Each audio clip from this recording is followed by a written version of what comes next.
It's time for Declare Your Independence with Ernest Hancock. Father, Father, Father, help us, send some guidance from above. These people got me questioning, where is the love? Where is the love? Well, it's not coming from Hollywood.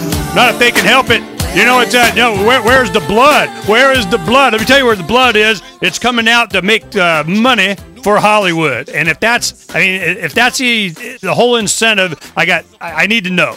You know, Kirby Dick, independent filmmaker, did a great job. I really got to recommend this. And it's been out a few years, but it's called This Film Is Not Yet Rated. I mean, you can probably watch it online, right? Oh, we don't want to say that. They want to go buy it on Amazon, right? You can get it on Netflix, instant download. Yeah, you can get it from Amazon. You can get it DVD. You can get it pretty much anywhere. You want to know what's really going on. You want to know how your brain is out there to be filleted and controlled and manipulated and sent. I mean, here it is. Here's a group that's doing it. Now, Kirby, you're saying that you think it's all financial and that the big violence sells and they're out there trying to make them some money. And that's their big motivation, you think? Well, absolutely. I mean, the films that really make money for Hollywood that have ratings issues are the films with a lot of violence in. Films with a lot of sex, they don't make that same kind of money. And so you take a look at a film like The Last Batman. Here's a film that had so much violence in it. Should definitely have been an R, but it was rated PG-13 because the studio wanted to get as many people into that theater as possible. They didn't care if they got kids as young as 5 years old. As long as they got them in with a PG-13 coming with their parent, they're going to make a lot of money, and that's exactly what happened. So if I'll tell you, if actually films with a lot of sex made a lot of money, they would be rating. They wouldn't be clamping down on those films. They'd be clamping down on films. If violence made no money, they'd be clamping down on that. They're operating like any other corporation. They're just trying to get as much money as they can. The problem here is that rating movies is actually very important. Parents, I'm a parent myself. I can't see every movie that's out there, but I want to have some information about what's in the film. Well, when it's biased like this, when the ratings board is rating their own film and not giving you all the information just in order to make a profit, that's when it becomes a real problem. Well, it seems like there's an enormous business opportunity here for someone else to step in and be a little bit more independent consumer report kind of deal, another generation. Well, there are. I mean, and there are websites online where you can get much more accurate rating. They're not even ratings. You know what they do is they give a description, a very short description of what's in the film in terms of drug use, language, sex, violence, thematic content, and then you as a parent can decide whether your child should see that film. That's fine. But when there's one organization who controls 90% of the film business, rating all the films in secret, with secret raters, not letting you know how they do it, and just giving you just very little bit of information like PG-13 and R, that's when, that's the huge problem with this system. Well, what is the incentive for are the chains independent of the radio? Are they, how connected are they? Why can't they just go, you know what, we're using this rating system over here now, you guys all have a nice day? Well, that would be great, but the problem is parents, parents only have a certain amount of time, and this is the rating system that's put in front of them 99% of the time, and so that's what they refer to. They don't even have time to look out for another rating system. No, I'm talking about the theaters. Heck, even have 2, 3, have 4 different rating services up there. The theaters aren't actually doing the ratings. It's the MPAA that's applying the ratings, and they put it in front of the films when you go into the theaters. And a lot of the theater chains are owned by the same corporations that also own the studios. So they're very much in bed with each other, and and also the theater chains themselves are very much a part of certainly the appeals process of this whole ratings thing. So it's not like they're independent. Now, the smaller independent chains could conceivably strip off the ratings. There's really no rating that they could put back on, but then they also show those. Even the independent chains show studio films, and the studio films would stop shipping them films if they did that. So they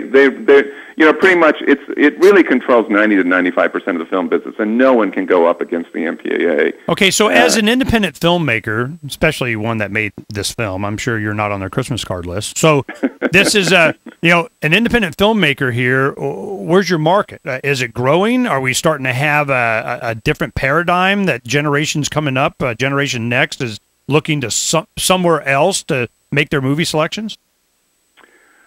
Somewhat. I mean, certainly this film had an incredible following. I mean, there are a lot of people know there's something wrong with the rating system and really want to see it change. So this film really captured that zeitgeist.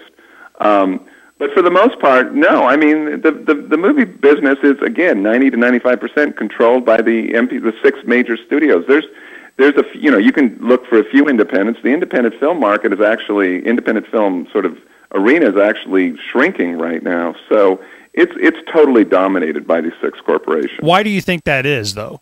Is it economics? Is it just media blitz? Well, it's a monopoly. It's a monopoly. It's what happens when you have a monopoly. It's like Microsoft in the 80s and 90s. No one else could get in. I mean, these 6 studios work together very closely.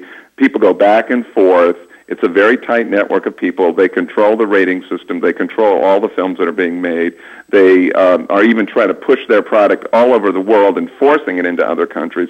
They're extremely powerful in the industry. When you have a monopoly, you can do whatever you want. Well, I'll tell you one thing that I'm very sensitive to, being a freedom-oriented kind of guy.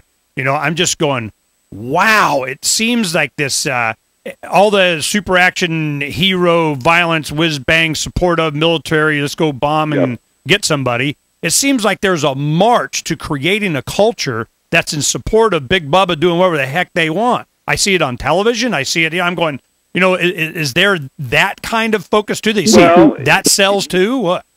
Yes. No, I actually think so, because one of the things, I mean, the Defense Department works very closely with the studios. All these, any film that has any kind of military equipment in it all, the Defense Department will just open up and give them whatever they want, as long as it's pro-military, right? If you were going to make a film criticizing the military or criticizing the Iraq War, for example, you wouldn't get anything from them. But if you wanted to make a heroic film about soldiers, like capturing Bin Laden, for example, it'll be no problem for filmmakers to get all the equipment they need. Probably even those secret helicopters. Who knows? But so yes, the military is very much they're real close allies when it comes to making violent films, particularly violent films about the military. Well, before we go, we only got about a minute. I want to, what is your purpose? You're making films to make money. You got a message or something you want to do? Why do you pick out these kinds of films like your Outrage, your next one? What motivated you for that? Well, Outrage, which actually came out in 2009, and now it's out on DVD, and you can get it down the internet and everything. This is a film about closeted politicians, closeted gay politicians who voted anti-gay so that no one would know they were gay, and in fact, and as a result, they vote against all these laws that impact the lives of millions of American gay and lesbian citizens. And so the press knew about these people but would not report on them. And so that's why I decided I had to come in and tell the truth about what was going on, just like I did with This Film Is Not Yet Rated. Kirby Dick. Kirbydick. Google him. Boom.